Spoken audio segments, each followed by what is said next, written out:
Hello, my name is Frank Caputo, and welcome to Health Comes to Mind.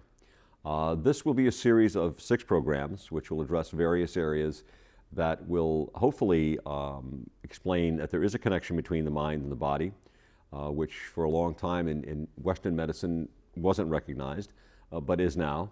And over this period of time, hopefully we'll be able to supply you with some information that will allow you to realize that there is a connection and things that you might be able to do to assist you in areas such as addiction, relationships, physical illness.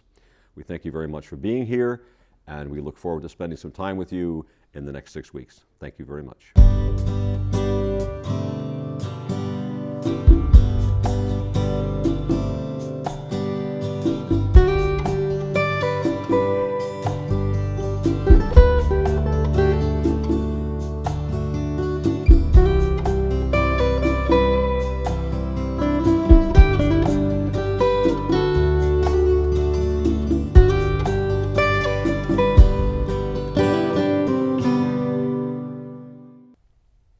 Good evening. Welcome to Health Comes to Mind. My name is Frank Caputo. My guest tonight is Megan Mitchell, who is a holistic health coach. Is that what the sounds good to me. I've asked Megan to be here tonight because the idea of health comes to mind is that there is a connection between the mind and the body, the physical part and your behavioral part, what you think and what you feel.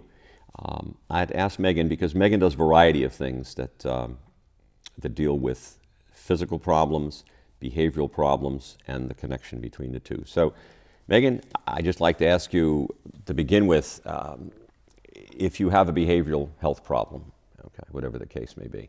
And when I say that, I don't mean that you're Charles Manson. I mean, you may have depression, you may have anxiety, you may have a variety of those things. How does that affect the body, and what can be done to kind of treat both of those things? I'm thinking about the 2 examples that you used, depression and anxiety. Number one, people don't tend to get out and about. They tend to be reclusive. They may eat more, they may eat less.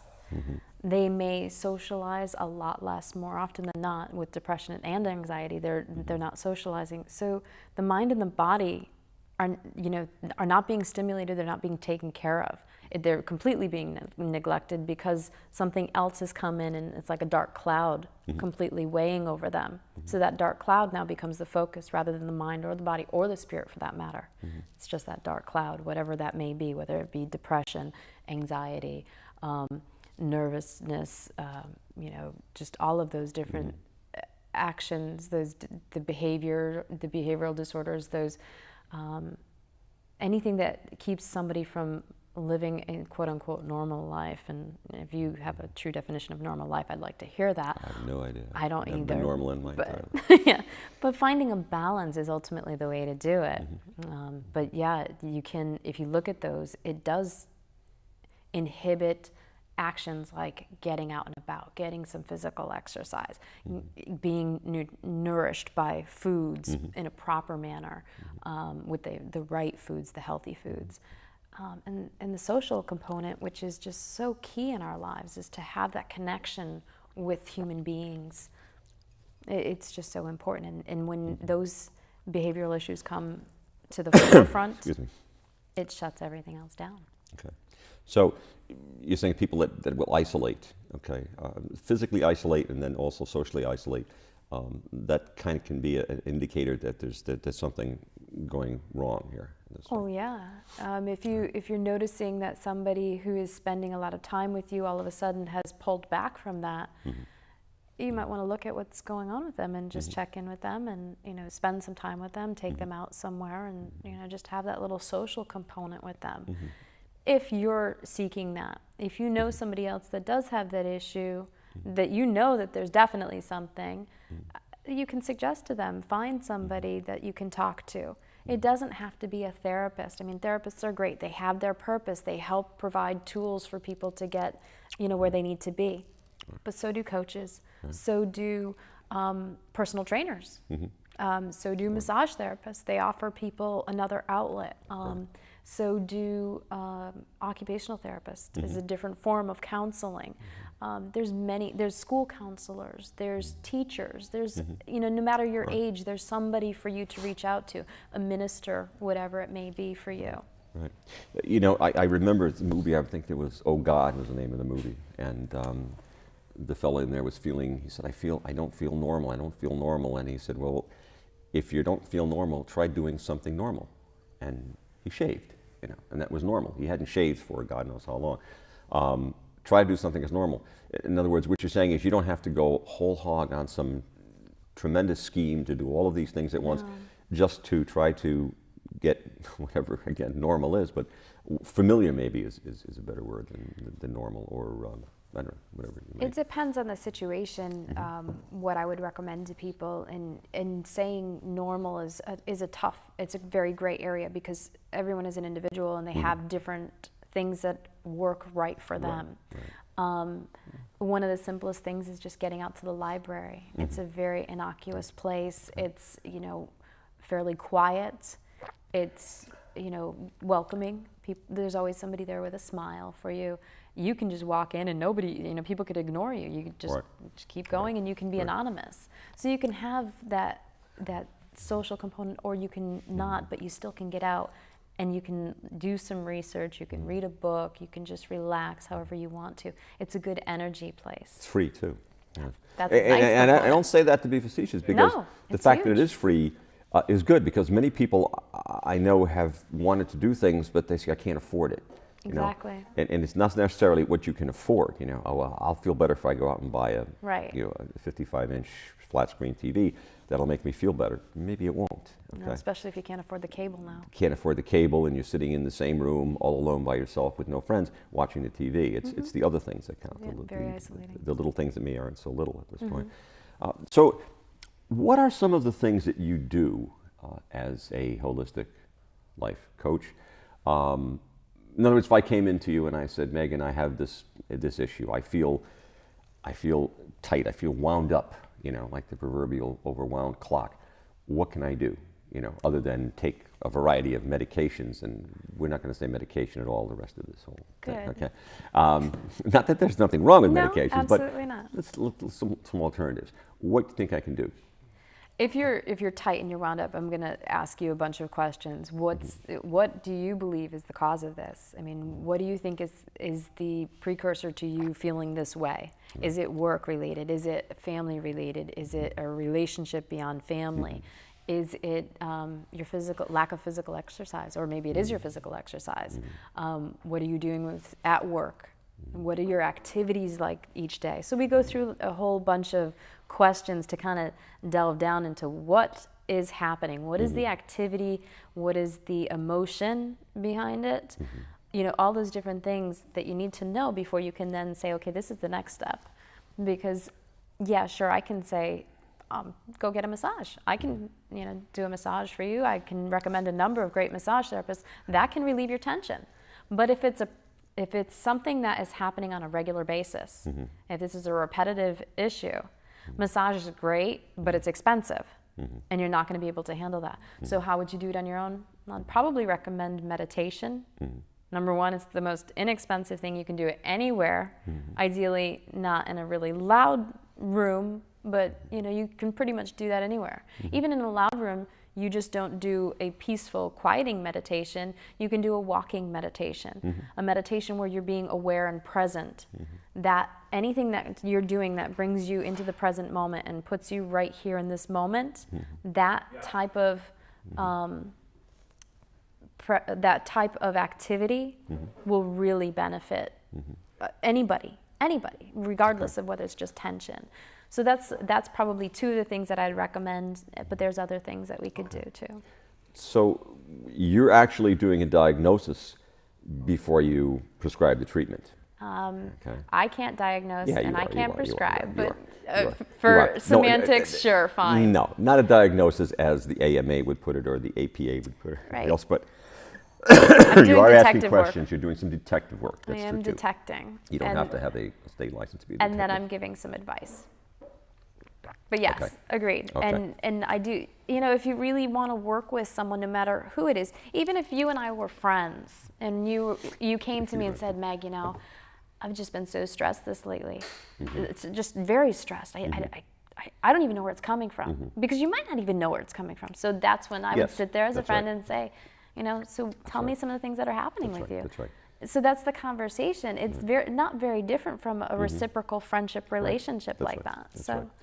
Right. The other thing is too, it can be a variety of things. Absolutely. It's not just the fact that, well, because I have this pain in my shoulder, my whole life is falling apart. It feels terrible, right? So, you go in the emergency room, they look at the pain in your shoulder, this is what it is, they give you the medication, and all of a sudden your life's going to get better because of that.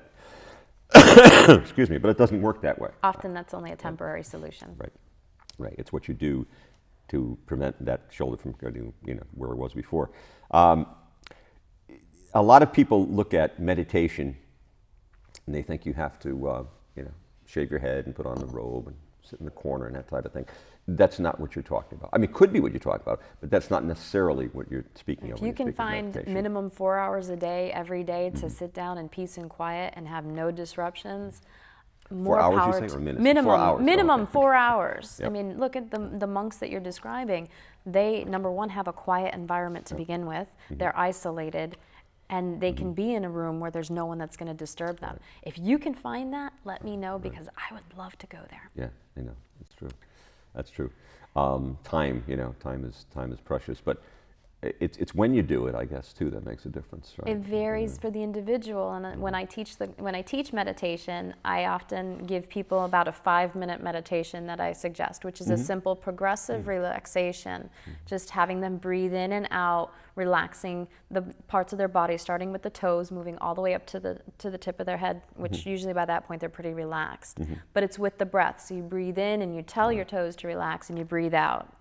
So by doing that, they can test whether the morning, whether the afternoon, or the evening might be a better time for them to do that brief relaxation exercise. Right.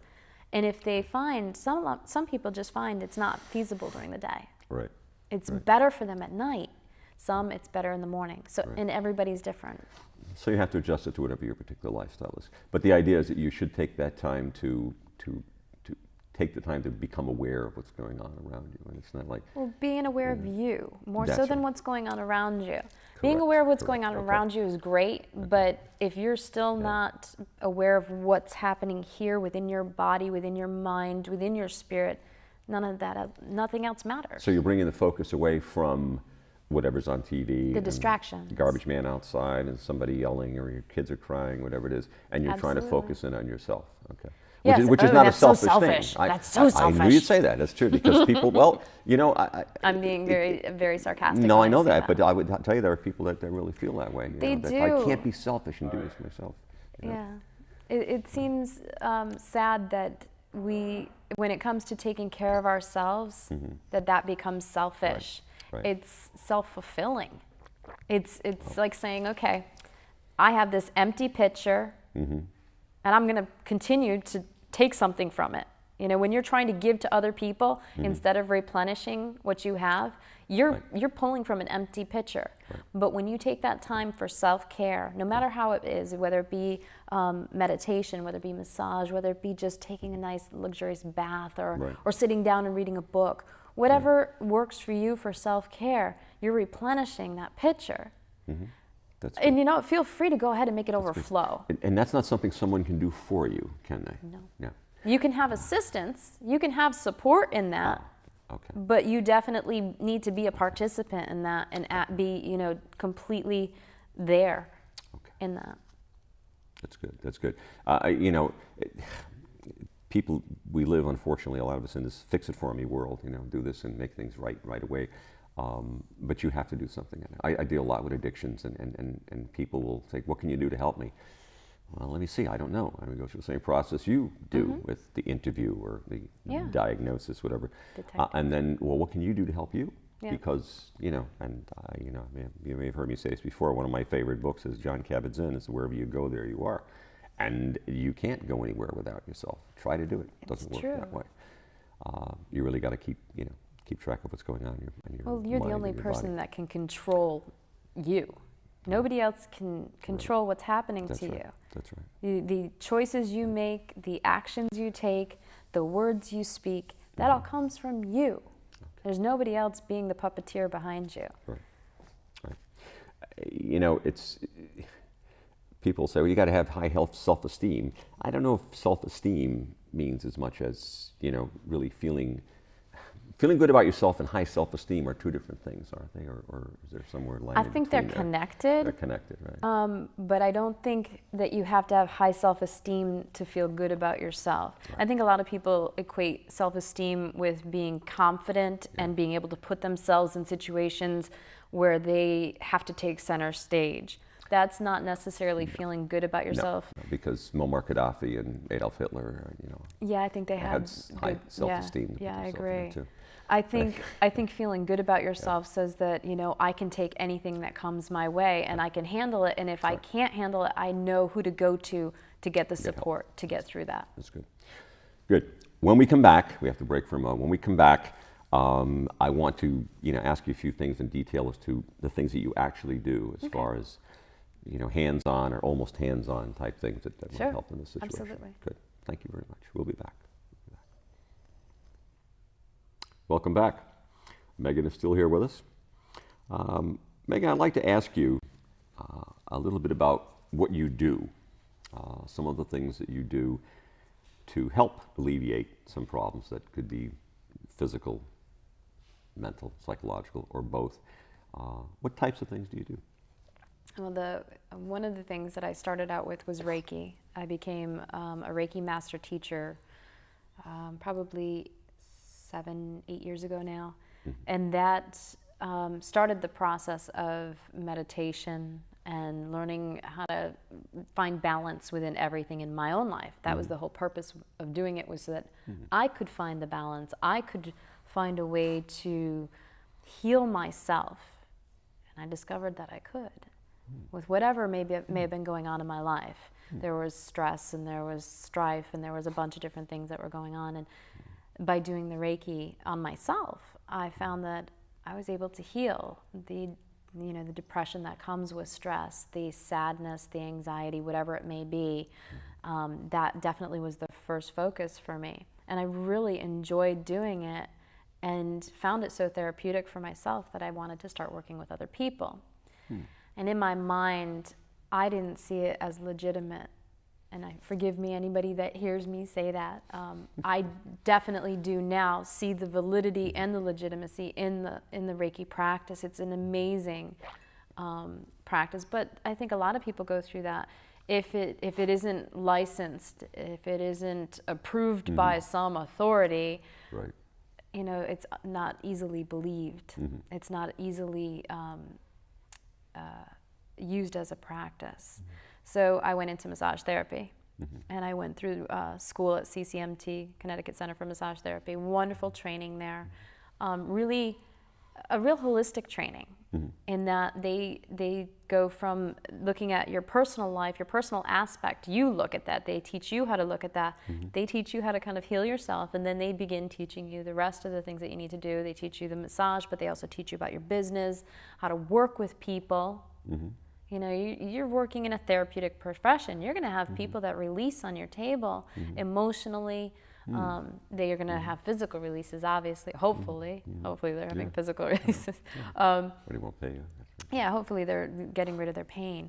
And a lot of times people talk. I find a lot of times in sessions that I have, people share what's going on with them, and I wanted to be qualified to listen. I mean, anyone can listen, but I wanted to be able to be there and be a true listener for them, and then be able to know which direction to send them in, who would be the best person in my network to send them to, if I felt that they needed something more. So when I got done with massage therapy, I went to school for counseling and public health and got my degree there.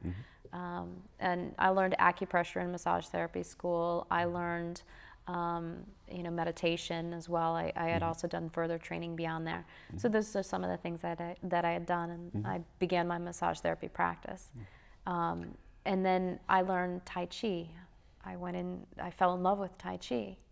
I had originally wanted to go for yoga. Thought yoga was a wonderful practice, very relaxing, very physical. It is not the easiest thing in the world. People look at people doing it, and sometimes they'll say, "Oh, I can't believe they got into that position." But on the other hand, they also look at it and say, yeah, that's not for me. It's not really challenging as a physical activity. It actually is very challenging. And it's not just toning, it is stretching, it's a lot of that. Tai Chi is very similar. It's just more of a dance. It's more fluid for me. I find it to be that way, and it calls to me in that regard. And I went for training to teach people because I wanted to share it.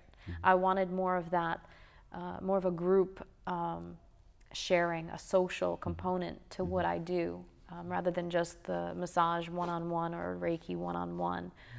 I needed more of that social component where I could connect with a number of people at one time. So that I got into doing the Tai Chi that way, and that brought more workshops from there. And so when someone comes in to see you, because you've got a variety of things to offer them, do you explain to them, as you explained to me, what these things are and so on and so forth, give them a choice, or do you come up with an idea, gee, maybe this would be good for you to start with? You don't most people come to me for a specific reason. They don't usually come with a vague thought.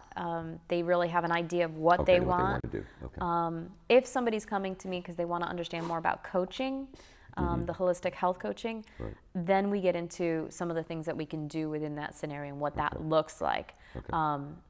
The massage is pretty straightforward. I do give people an expectation of what what they should expect. Same thing with Reiki, but because each scenario is different for everyone, each experience is different.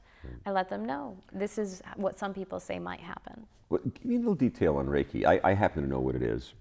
It's amazing, but there are a lot of people I'm sure don't. Reiki is a Japanese.